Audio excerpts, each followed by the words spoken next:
Militan Republik Rakyat Donetsk atau DPR merilis rekaman pekerjaan tempur Brigade Pengawal Ketiga di wilayah Gorlovka.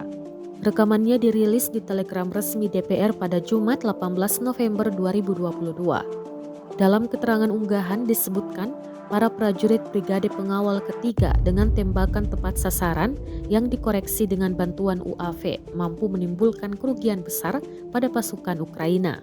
Selain itu, pasukan DPR mengklaim berhasil membuat pasukan Ukraina kabur hasil pengintaian dan penyerangan direkam kamera UAV.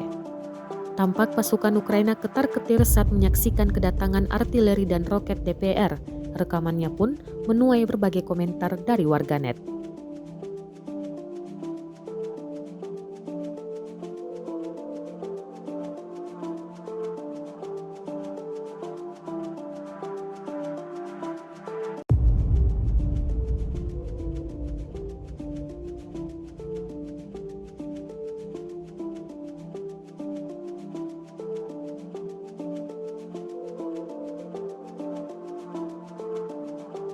Rusia melaporkan secara total 333 pesawat Ukraina, 177 helikopter, 2.522 kendaraan udara tak berawak, 388 sistem rudal anti pesawat dieliminir sejak awal operasi khusus. Sementara itu dari kubu Kiev, Kementerian Pertahanan Ukraina melaporkan 350 tentara Rusia dieliminir dalam 24 jam terakhir.